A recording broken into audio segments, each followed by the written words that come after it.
नमस्कार दोस्तों, welcome to SSN IAS MPPSC classes Bhopal. आज का हमारा टॉपिक है कोविड-19।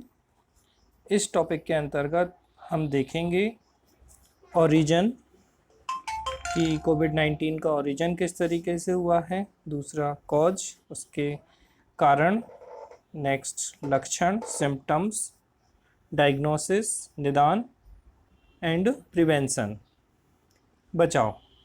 किस तरीके से हम कोरोना वायरस या कोविड-19 से बचाव कर सकते हैं। चलिए स्टार्ट करते हैं। तो कोविड-19 को स्टार्ट करने से पहले मैं आपको सबसे पहले वायरस बताऊंगा कि वायरस क्या होता है। तो हम वायरस की बात करते हैं तो वायरस जो वर्ड है एक्चुअली इवानोवस्की ने दिया था, और वायरस लिविंग और नॉन लिविंग के बीच की कड़ी होते हैं। तो link between living and non living, इसका मतलब क्या होता है कि वायरस में जीवित और अजीवित दोनों के ही लक्षण पाए जाते हैं। कुछ लक्षण इसमें जीवितों के होते हैं और कुछ लक्षण इसमें अजीवितों के होते हैं। ओरिजिन, उत्पत्ति एंड कॉजेज। तो ओरिजिन की अगर हम बात करें, देखिए अगर हम कोविड-19 की बात करते हैं तो ये 30 दिसंबर 2019 को सबसे पहले देखा गया था। Cluster of causes of pneumonia of unknown cause, एक ऐसे कॉज जिसके बारे में किसी को पता नहीं था। और कहाँ देखा गया? सिटी ऑफ वुहान और हुबेई प्रोविंस। अच्छे से याद रखिएगा, प्रांत कौन सा था? तो हुबेई प्रांत था ये, चाइना में। ठीक है, लेकिन अगर हम सिर्फ कोरोना वायरस की बात करते हैं तो कोरोना वायरस सबसे पहले 1965 में देखा गया था। आपको अच्छे से ध्यान रखना है कि कोरोना वायरस 1965 में देखा गया था, और इसकी खोज अगर हम बात करें तो खोज जो की थी वो टेरेल और वाइने ने की थी। Tyrrell and Wayne. ठीक है, एक और बात हम यहाँ पे जान लेते हैं कि ये तो हो गई कोरोना वायरस की खोज स्टार्टिंग में 1965 में की गई थी। अगर हम कोरोना वायरस नाम की बात करें, ठीक है, तो नाम जो दिया था बेटा वो दिया था जूने अल्मेडा एंड डेविड टायरेल। जूने अल्मेडा एंड डेविड टायरेल, इन्होंने सबसे पहले इसको नाम दिया था कोरोना वायरस। ये क्वेश्चन आपसे पूछा जा सकता है, ध्यान रखिएगा। कोरोना वायरस की खोज 1965 में की गई थी। किसने की थी? तो टेरेल एंड वाइने ने की थी। जबकि हम कोरोना वायरस नाम की अगर बात करते हैं, या who coined the name corona virus, तो ये नाम दिया था June Almeida and David Tyrrell. Okay, next. तो this was subsequently identified as a new virus in January 2020. Over the following month, the number of cases continue to rise but were not contained to China and showed exponential growth worldwide. मतलब इसके cases लगातार ना सिर्फ China में, पूरी दुनिया में बढ़ते चले गए, और due to the rapid global rise in cases this was declared a pandemic on 11 March. आपको अच्छे से याद रखना है कि 11 मार्च 2020 को इसे पेंडेमिक डिक्लेयर कर दिया गया।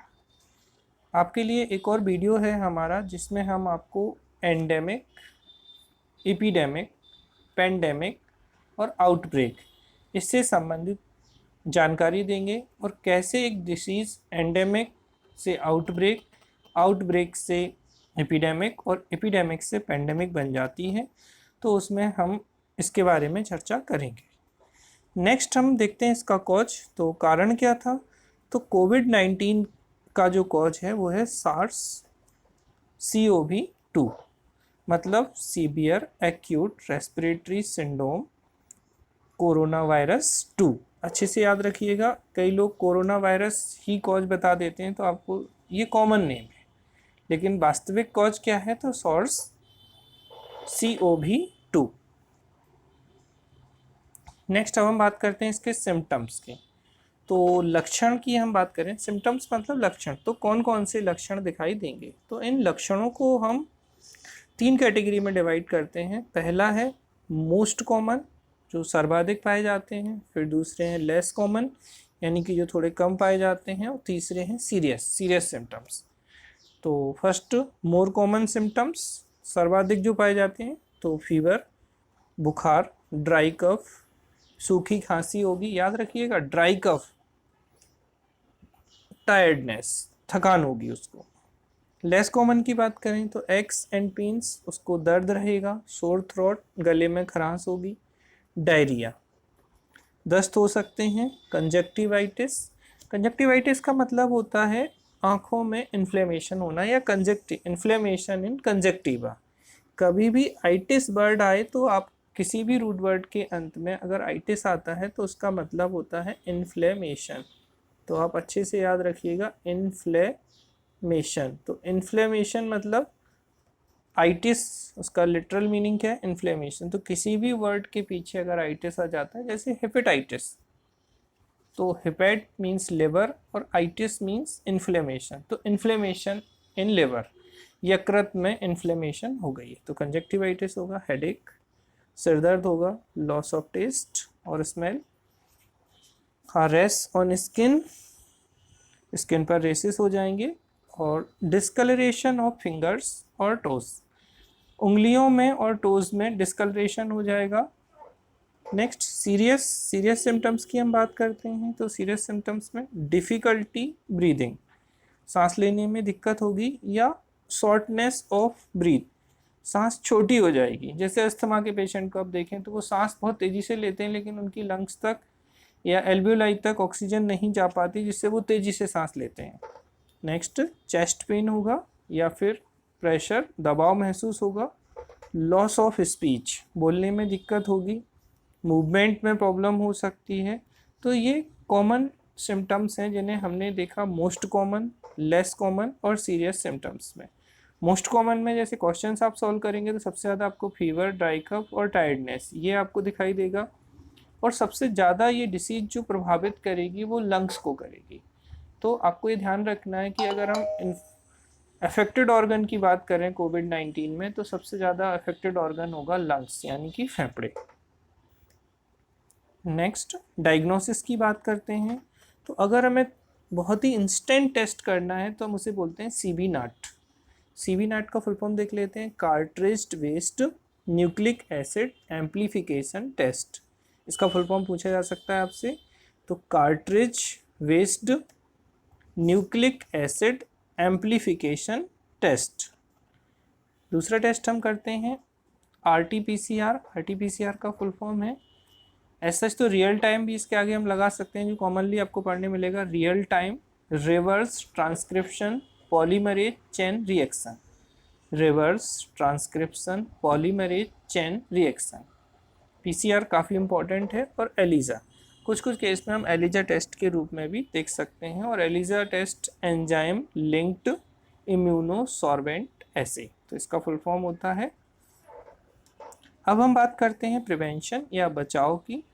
तो इसके प्रिवेंशन में सबसे पहले हम बात करेंगे कि बचाव किस तरीके से करते हैं, तो कंट्रोल, तो application of border controls to limit और prevent movement of individual to and from affected areas. तो जो भी प्रभावित क्षेत्र हैं उन क्षेत्रों से जो भी लोग दूसरे क्षेत्रों में जा रहे हैं, एक बॉर्डर के रूप में हम उन्हें रोक दें और वो अफेक्टेड एरिया से दूसरे एरिया में ना जा सकें। फिर आइडेंटिफाई केसेस, दूसरा क्या है, हम केसों को कैसे आइडेंटिफाई करेंगे, तो educate the people of symptoms and risk factors, लोगों को लक्षण और रिस्क फैक्टर के बारे में जानकारी देंगे। Provide easy access to testing, testing की आसानी से सुविधा प्रदान कराएंगे। Flag potential cases in health care encounters, track contact, उनके कॉन्टैक्ट को ट्रैक करेंगे विथ इन्फेक्टेड इंडिविजुअल्स, और उन्होंने कितने इन्फेक्टेड इंडिविजुअल्स के साथ में कॉन्टैक्ट किया है। नेक्स्ट है ट्रेस कॉन्टैक्ट में देखें अगर हम, तो अ labour intensive process which tracks an infected individuals movement from the movement of infection to identify all individuals who have been potentially infected। तो इनके ट्रेस कॉन्टैक्ट्स को देखेंगे हम।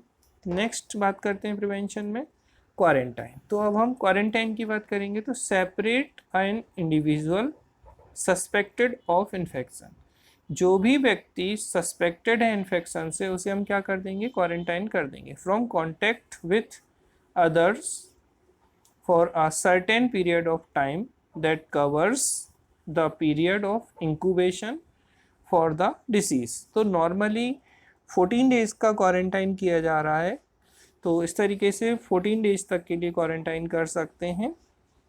नेक्स्ट, आइसोलेट, तो separate an individual who has been identified as infected from contact with other। अगर कोई व्यक्ति किसी दूसरे कॉन्टेक्ट में आया है तो उसे हम आइडेंटिफाई करेंगे और उसको हम आइसोलेट कर देते हैं। नेक्स्ट है प्रोटेक्ट, तो यूज अप्रोप्रिएट इक्विपमेंट, पीपीई।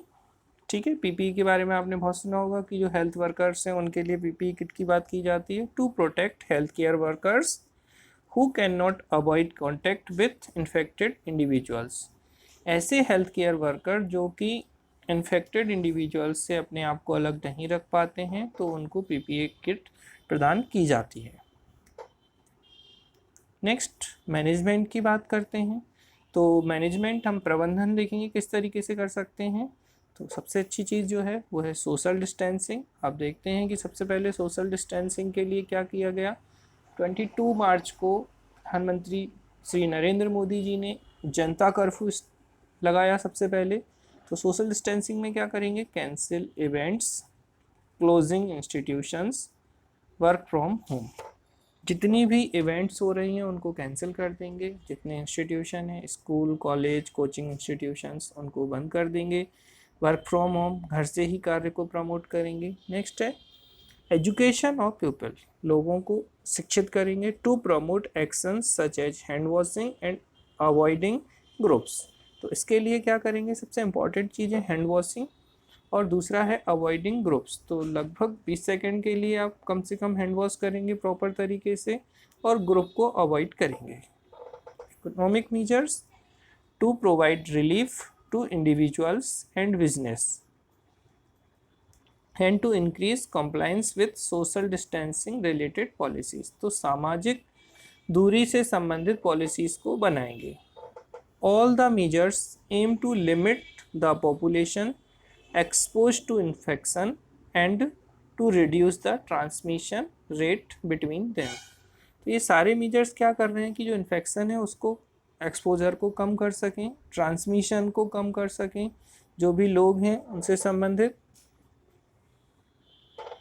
तो इस तरीके से हमने देखा कि कोरोना वायरस कोविड-19 इससे संबंधित। अब जैसे कोरोना वायरस के नाम की अगर हम बात करें तो ये नाम किस तरीके से आया, तो क्राउन लाइक स्ट्रक्चर है। कैसी होती है इसकी स्ट्रक्चर, क्राउन लाइक। तो ये शब्द जो आया है कोरोना, कोरोना लैटिन वर्ड है और इसका मतलब होता है क्राउन और वेल्थ, यानी कि क्राउन जैसा होता है, मुकुट जैसा होता है, तो उसी से इसका नाम आया है क्राउन। इसके अलावा भी मैं आपको, जैसे गवर्नमेंट ने आरोग्य सेतु ऐप लॉन्च किया है, आपको पता है, तो आरोग्य सेतु ये काफ़ी इम्पॉर्टेंट है, आपको आरोग्य सेतु याद रखना है। और कुछ और गवर्नमेंट, जैसे कि महाराष्ट्र गवर्नमेंट ने कौन सा ऐप लॉन्च किया है, तो इससे संबंधित भी क्वेश्चन आपसे पूछा जा सकता है। कौन सी मेडिसिन इसके लिए यूज करते हैं, इससे संबंधित क्वेश्चन आपसे पूछा जा सकता है। तो अभी नॉर्मली आपको पता है हाइड्रोक्सी क्लोरोक्वीन, तो हाइड्रोक्सी क्लोरोक्वीन को हमने यूएसए को भी एक्सपोर्ट किया है। इसके अलावा हम बात करते हैं तो सबसे पहले लॉकडाउन किस स्टेट ने लगाया, तो फर्स्ट लॉकडाउन जो था वो कंप्लीट लॉकडाउन की अगर हम बात करते हैं तो राजस्थान ने लगाया। पहला व्यक्ति किस स्टेट में जिसकी डेथ हुई थी, तो वो कर्नाटक स्टेट था जिसकी डेथ हुई थी। और कोरोना फ्री स्टेट किसको डिक्लेयर कर दिया गया है, तो गोवा है, कोरोना फ्री हो गया है।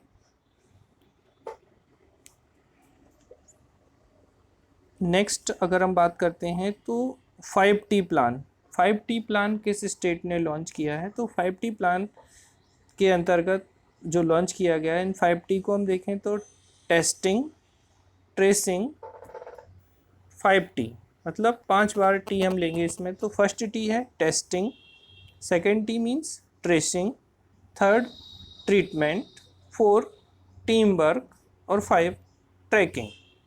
ठीक है, ट्रेसिंग है सेकंड और ट्रैकिंग है लास्ट, तो आपको ध्यान रखना है testing, then tracing, then treatment, then team work and last tracking. तो ये 5T प्रोग्राम जो है वो दिल्ली गवर्नमेंट के द्वारा लॉन्च किया गया था और दिल्ली गवर्नमेंट ने एक ऑपरेशन सील्ड भी लॉन्च किया है।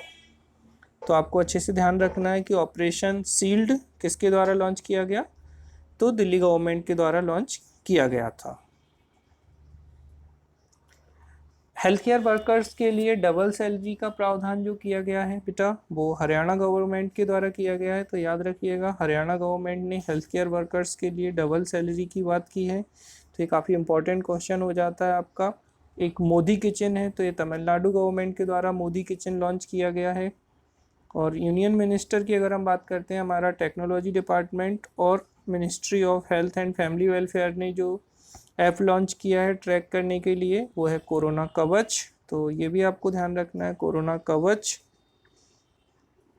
महाराष्ट्र गवर्नमेंट का जो ऐप है उसका नाम है महाकवच। तो महाराष्ट्र महाकवच अच्छे से आपको याद रखना है। तो महाराष्ट्र जो है वो महाकवच है। तो ये कुछ क्वेश्चंस थे जो कोरोना से संबंधित हैं, जिनको आपको याद रखना है। तो थैंक यू वेरी मच।